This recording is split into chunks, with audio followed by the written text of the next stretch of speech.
Olá, acadêmicos, bom dia, boa tarde, boa noite. Espero que tenham tido uma semana tranquila e assim continue esta próxima semana. O tema de hoje é a concepção histórico-ontológica de trabalho e sua relação com a educação. Vocês têm um texto básico, que é o texto do Dermeval Saviani, que trata dessa questão. Eu pedi para o Rafael depositar um PowerPoint que eu fiz de uma conferência sobre esse tema, mas que parte desse texto do Saviani com outros elementos. Entretanto, para começar, eu sempre gosto de recapitular, elementos daquilo que nós já discutimos. Então, o que Saviani vai colocar, na verdade, pelos fundamentos ontológicos e históricos da relação trabalho-educação, é uma visão oposta ou antagônica de uma natureza humana dada, pronta, e que, portanto, de certa forma, cada um estaria programado e dependeria de si desenvolver aquilo que está programado.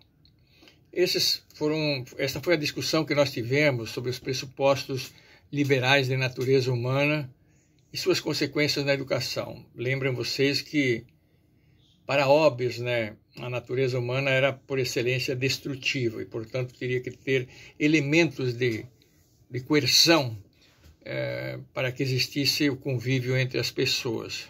Isso não interessava à burguesia que estava se organizando sobre a ideia de um mercado livre e cada um buscando o seu destino, As visões que nós analisamos que prosperaram foram exatamente de Locke, de Hume, de Adam Smith, sobre a ideia da natureza humana que tende ao bom, ao útil, ao agradável.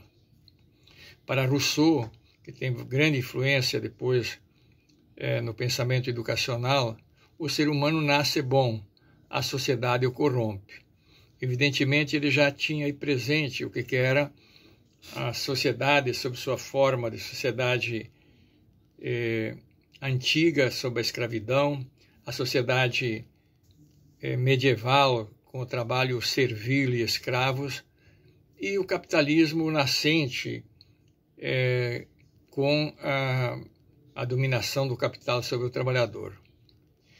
O texto do Anti e Sherman, que vocês também puderam ler, vai falar exatamente que esta visão acaba sendo uma espécie de crença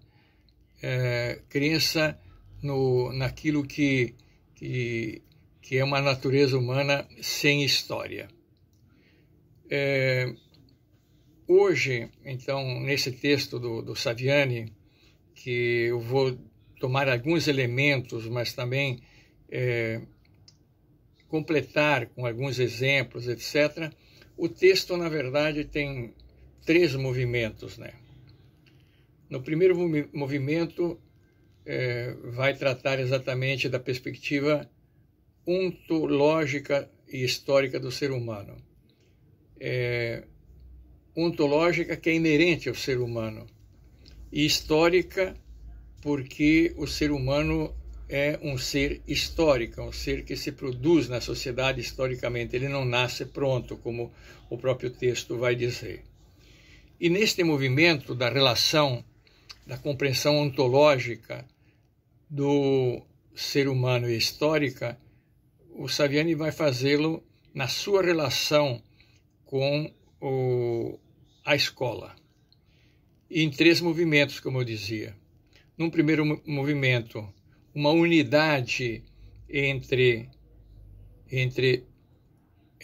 trabalho e educação.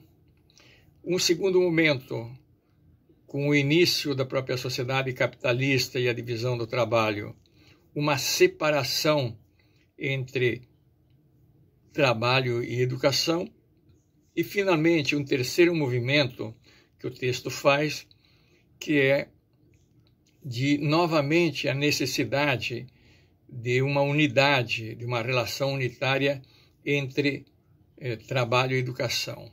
Ao final do texto, uma discussão que se dá entre educadores, entre Paulo Nozella e o próprio Saviani, sobre a interpretação da concepção de escola politécnica ou tecnológica.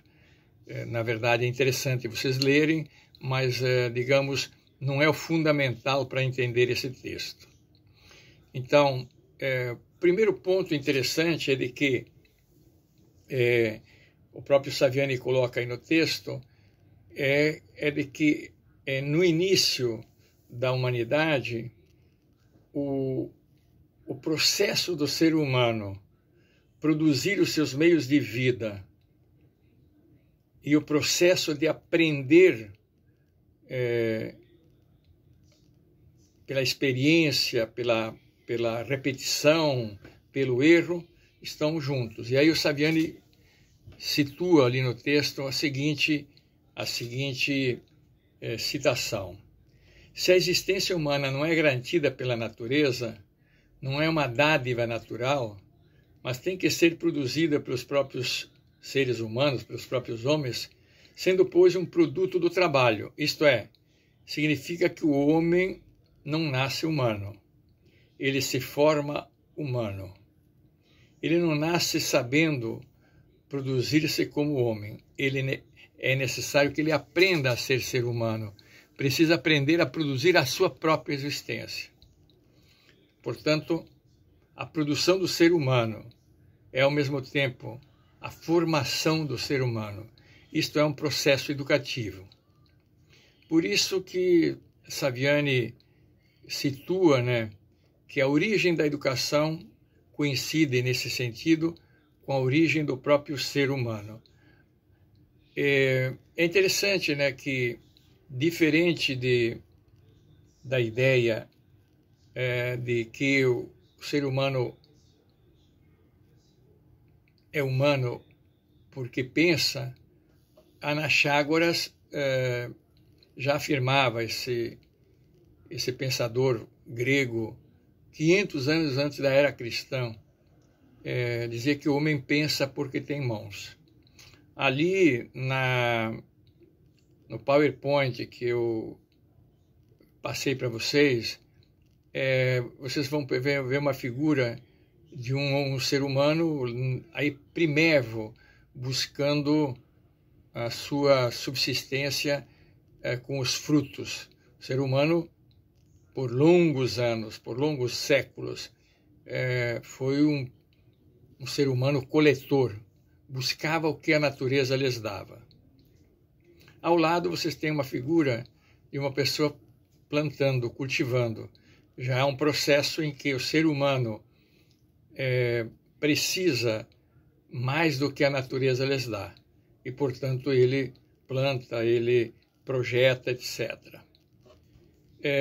Nesse sentido, então, Saviani vai colocar que o ponto de partida da relação entre trabalho e educação é uma relação de identidade. Os seres humanos aprendiam a produzir a sua existência no próprio ato de produzi-la. Eles aprendiam a trabalhar trabalhando, lidando com a natureza e se relacionando uns com os outros, se educavam e educavam as novas gerações. Então, nesse sentido, a produção da existência implicava o desenvolvimento de formas e conteúdos cuja validade era estabelecida pela experiência e que configuravam um verdadeiro processo de aprendizagem. Então, a centralidade deste momento inicial da humanidade é a experiência, é a passagem de pai para filho, dos acertos, dos erros e, portanto, elementos que são validados pela experiência e que, por isso, os mais velhos são, digamos, a fonte do conhecimento.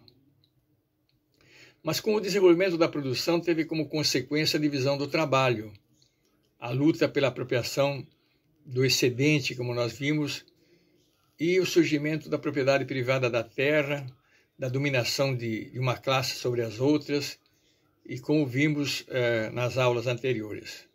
Aí se formam cidadãos escravos, senhores feudais e servos e capital e trabalho. Aí surge a tendência crescente da separação entre trabalho e educação. Essa tendência, na verdade, aí no PowerPoint vocês podem ver que, de início, né, a ideia de que o ser humano aprende pela experiência, temos aí um aprendiz fazendo pão. O artesão aprendiz trabalhando numa fornalha, ele aprende com o seu mestre. Já em seguida, nas corporações do ofício, já vemos uma divisão do trabalho. Trabalhar com madeira, trabalho com ferro, etc. Vai se produzindo a necessidade crescente de uma especialização de saberes. Portanto, a separação entre o fazer e o pensar na modernidade, que se expressa pelo que o Descartes diz: penso, logo existo. E neste ponto, então, é que vai surgir na modernidade a escola, né? E a palavra escola, como vocês podem ver aí no